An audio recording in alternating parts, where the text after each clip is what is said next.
In this video, I want to tell you about why the pain in your back might actually be a pain in the butt, not just figuratively, but literally. So stay tuned. Thanks for checking out the channel. My name's John. I'm the head therapist here at Jon W Sports Injury. Here at this channel, we are looking to do three simple things. Help you to understand your body better so that you can get rid of your pain, injury, weakness, and ultimately strive forward for your health and well-being goals. And in terms of getting rid of pain, injury, and weakness, there is probably no more common injury than lower back pain. It's actually reported about 80% of people will suffer with lower back pain. However, in my clinical experience and my personal views, I think that figure could actually be quite a bit higher, moving closely towards 100%. So it's very, very common to be suffering lower back pain. However, I often use this phrase in the clinic, which is, your back hurts, but it's your butt's fault. Let me explain that a little bit more. We have our gluteal muscles, a group of muscles that wrap around our hips that are effectively our bottom area. And these come in and actually attach or insert onto our lower back. So if we get dysfunction in these, they can cause a lot of pressure into that lower back. So if you suffer this sort of square-like sensation, this lower back feeling around of pain in that area, it's definitely worth checking out those glutes. Now, why do these glutes become a problem? They're our biggest, most powerful muscle. Surely they should be helpful. Well, they are, but the problem is we have to remember that in our design, in our human form, we were designed to be moving around, designed to be hunter-gatherers, moving around and using these glute muscles. As time has gone on, what have we done more? Well, we've become more sedentary.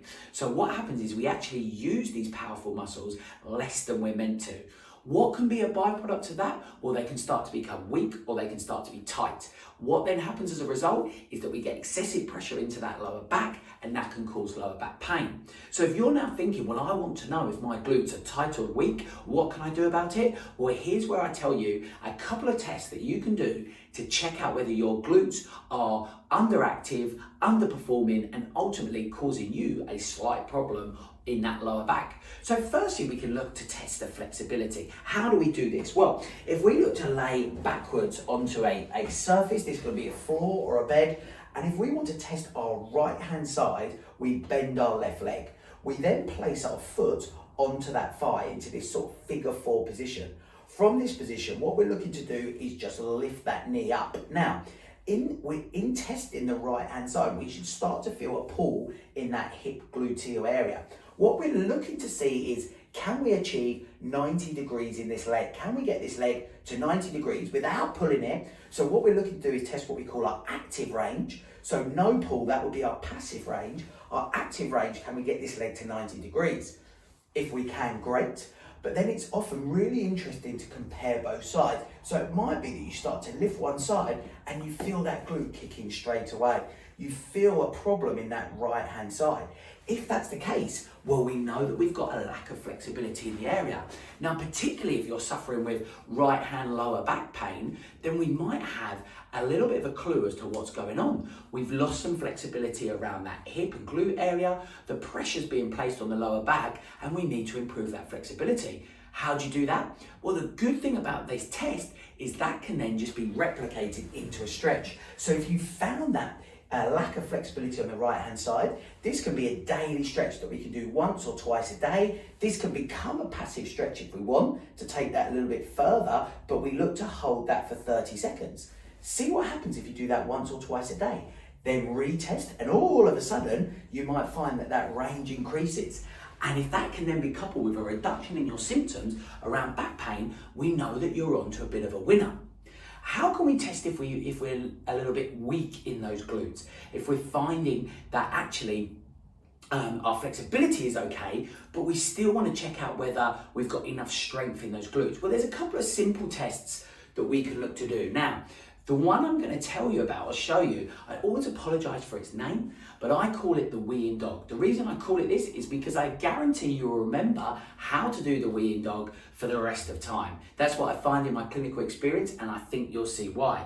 In order to perform this test, what we look to do is just to go onto all fours. So in this position that we call a 4-point kneel. So hands below our shoulders, knees at shoulder width apart, and we're in that position. Now, what we look to simply do is bring that leg out to the side and back to the start point. And we look to go out and back. Now, what I would encourage you to do as a test is to go through 12 repetitions of that exercise. You notice that nothing else moves. The movement is coming from this left hip, and that's where you should start to feel the burn. And what I would encourage you to do is to do 12 repetitions. Firstly, can you get to 12 repetitions? And then at the end of 12 repetitions, give yourself a score of how difficult that exercise felt out of 10. Then repeat on the other side, repeat on the right hand side. And again, we might find what we're looking for is, are there any differences here? Can we not make it to 12 on that side?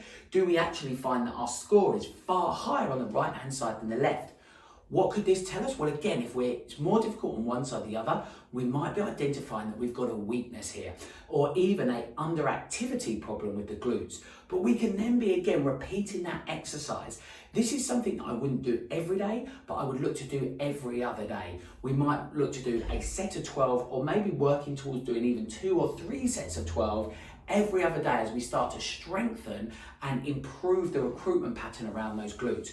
What then happens? Well, we might find that with the stronger glutes that we can move about our everyday habits a lot more functionally, a lot stronger, and ultimately result in a reduction in your lower back pain.